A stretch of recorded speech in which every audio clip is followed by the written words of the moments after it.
Hi, we are going to finish the Royal Kingdom today. So let's get started. Okay, so we are going to finish this today, okay? Might be in 2 videos, but we got it ready. Okay, so I wanted to first start with our breakthrough and talk about basically what the Book of Kings is about. And it just kind of gives us an idea of the golden years. And recorded in the first book of Kings, the story of the Israel kings began, the 1st and 2nd Samuel. And then Solomon was famous for building the temple. So we're going to go through all that and the themes. I just want to get a little bit here with the themes. The success of the king's reign relies on his obedience to God. Disobeying God's law and worshiping false gods results in loss of the kingdom. God offers hope and continues to speak to his people through the prophets. Okay, so that's that. Okay, so, and let's get over to that's the next one we're going to, but we're not there yet. All right, let's get over to Kings. Okay, so hopefully you can see. The struggle for succession to the throne. Now David was old and advanced in years, even covered with clothes he could not get warm. His second son, Adonijah, I'm just going to say Adoni, the one after Absalom, was very handsome. And I'm just going in that direction. So Joab and Abiathar, the commander and the priest, were behind him when he declared himself the king. But Nathan the prophet, Shimei, Zadok the priest, and David's mighty men were not with Adoni. So Nathan went to Bathsheba, the mother of Solomon, told him to go and talk with King David, who was unaware, and he had promised Solomon that he would be the next king. So she did, and Nathan backed her up as he said he would. So Solomon, so of course King David agrees, and Solomon is made king. King David declared Solomon would be king. He told the priest Zadok and Nathan the prophet to anoint Solomon, so they did, as they were celebrating and rejoicing loudly while playing instruments. Okay, so he's going to appoint him. So while they were loud,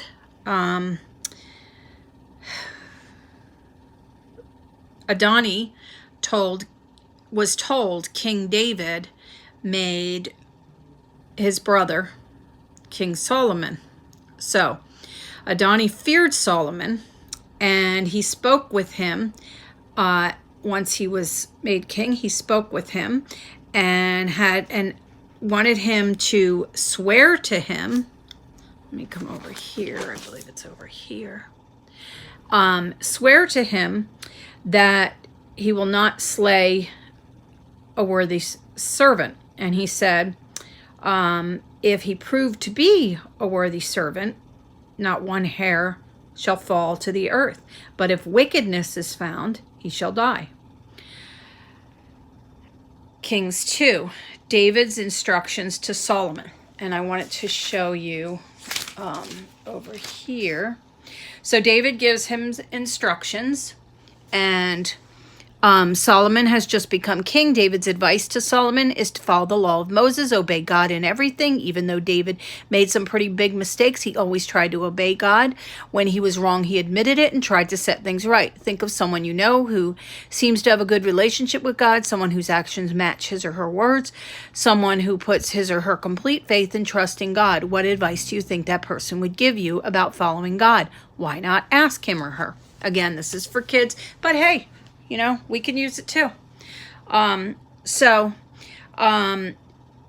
before David he went through how important it was if you want success, and he went through the list of all his commanders and friends, very detailed, and what their past with him was, and their loyalty and disloyalty.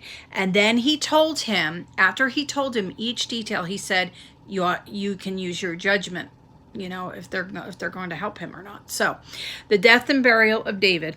Then David slept with his fathers. That's how they say he died.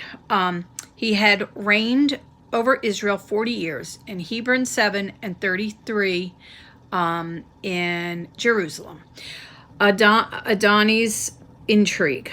Adoni went to Bathsheba and said, the kingdom was supposed to be mine, but it became my brother's, because, said the Lord, I have one request. Please ask King Solomon, because he will not refuse you to give me Abishag for my wife. Remember, the queen mother often intercedes for people. But even though Bathsheba agrees and she goes to King Solomon, he said, because he asked her to go because he would not refuse her. So King Solomon said, anything you want, mother, I will not refuse you. But as soon as he heard the request, he said, why doesn't he just ask for the kingdom also? Abiathar and Joab are on his side. And I thought of, he's being like, when a child gets with their mother, they start acting like a child. That's what it seemed like to me. And so Adoni shall be put to death on this day, he said. He sent his commander, I'll just call him Ben, who struck him down and killed him. So King Solomon refused his mother's request to protect his kingship, unlike Jesus, because Jesus does not have the problem Solomon does, and that is Solomon has gained his throne and scarcely begun to rule. Already we see he is jealous and fearful of his half-brother. Jesus isn't.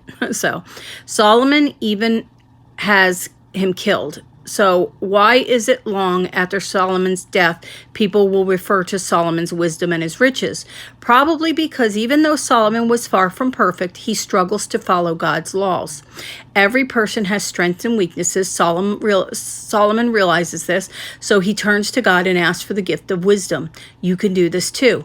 When you're feeling less than perfect, pray this prayer patterned after Solomon's prayer. Loving God, you have showed great love to your people, have given me many gifts, even though I'm very young and I don't know everything. I need to know. Here I am among your people. Give me the wisdom I need to follow you. Help me to see what is right and what is wrong. Help me to be a sign of love in the world, which I think is beautiful. So I thought that was really good in Breakthrough. Okay, so Solomon consolidates his reign. Where are we? Okay, there we are. So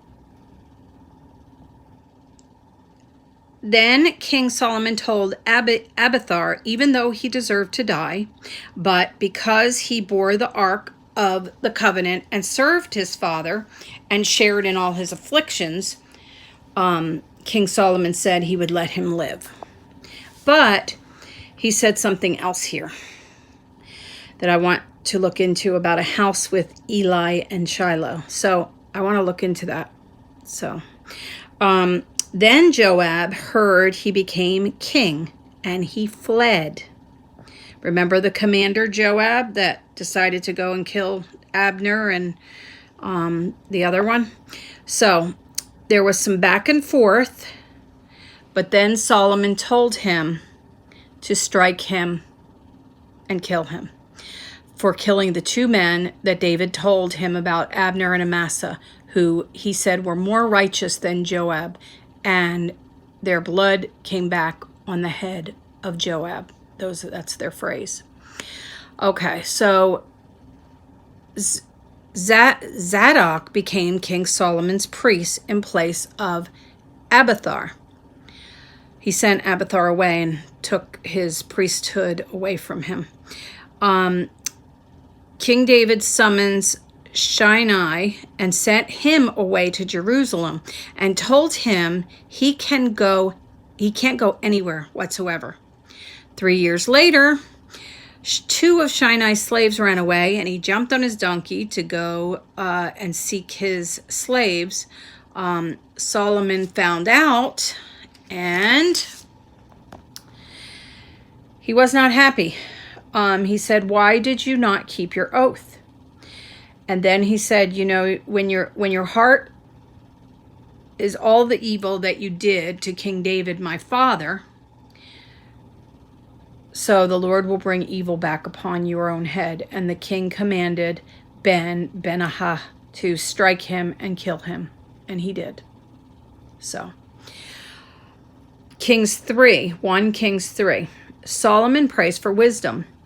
This is after the jealousy, like the book was talking about. So Solomon prays for wisdom, and Solomon loved the Lord like his father did. And the Lord appeared to Solomon in a dream and said, "Ask what I shall give you." Solomon said, "You have great and merciful love, and you gave it to my father because he walked with you in faithfulness and righteousness, and you gave him a son to sit on the throne. But I am like a little child. Give me..." where are we? "Give me an understanding and mind to govern your people, that I might discern good and between good and evil." This pleased the Lord a lot. He really liked this. That's how much he loves when we come and consult him. This pleased the Lord, and he said, "Because you asked this, and not for a long life or riches, or the life of your enemies, I give you a wise and discerning mind, none like you ever before, and none shall arise after you. I also give you riches and honor, and no other king shall compare with you if you walk in my ways, keep my statutes and commandments, as your father David did, and I will lengthen your days." King Solomon awoke and went to Jerusalem and stood before the Ark of the Covenant and offered up offerings and made a feast for his servants. Now remember, God speaks to us in our dreams, and sometimes between sleep and wake, which happened to me. And it's said right here in the Bible, in Genesis 20 is just one place. It's said many times throughout the Bible.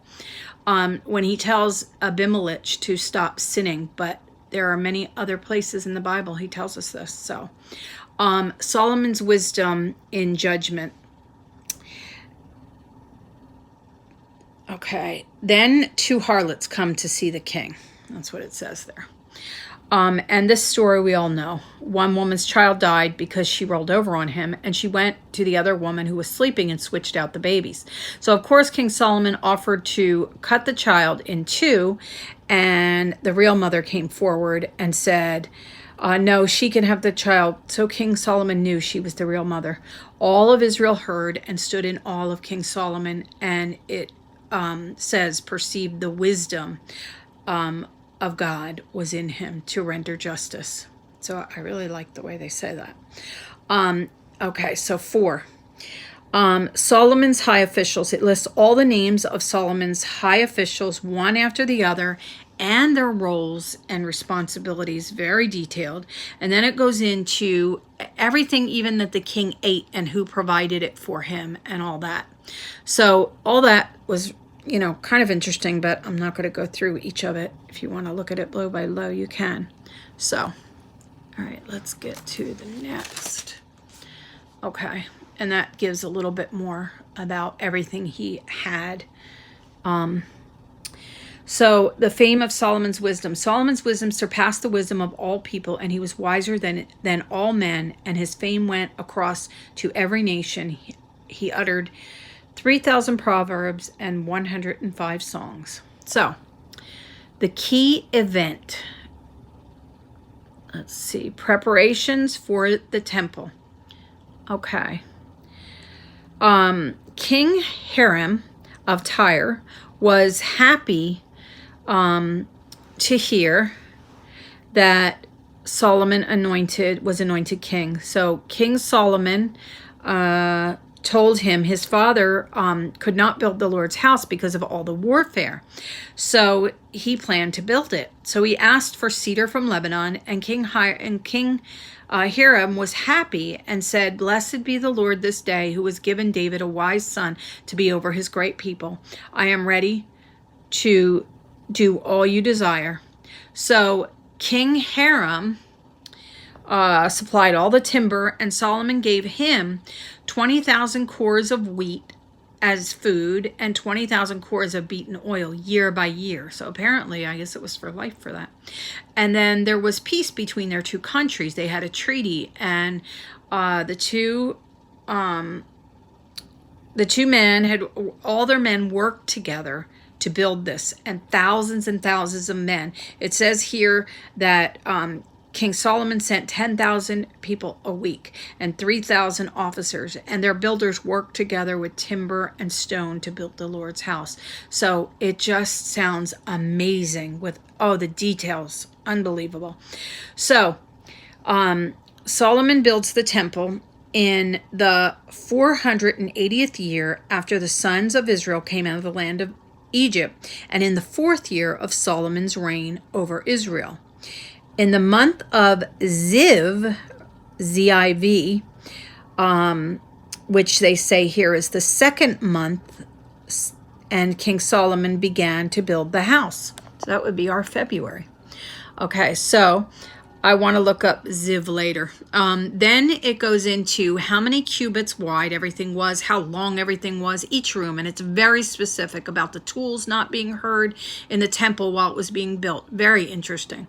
And then the Lord speaks to him, to Solomon again, that if he follows each rule, he will dwell among the children of Israel and not forsake his people. And it goes further into details, the specific materials and their measurements from wood. I mean, I'm talking specific, very, the shapes, the sizes, the color, I mean, just everything. The furnishings of the temple. The Lord is just as specific with the furnishings of the temple, the measurements of each particular thing in each room, and also the kind of material. Also, each thing so specific, including the length of the wings on the angels, which sound like they were huge. Huge. So it's very fancy. It reminds me of our old Catholic churches that I love so much in our shrines. And then it says in the 4th year, the foundation was laid in the month of, and it said a different month, in the month of Ziv.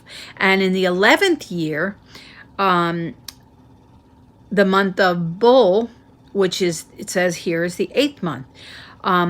That house was finished and all its parts, including according to all the specifications. It says it took 7 years to build.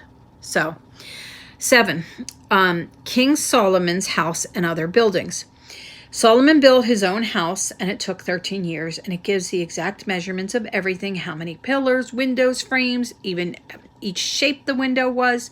And he made halls of pillars, a hall of pillars, a hall of thrones, a hall of judgment, and then he made a whole nother house for his wife, who was the Pharaoh's daughter.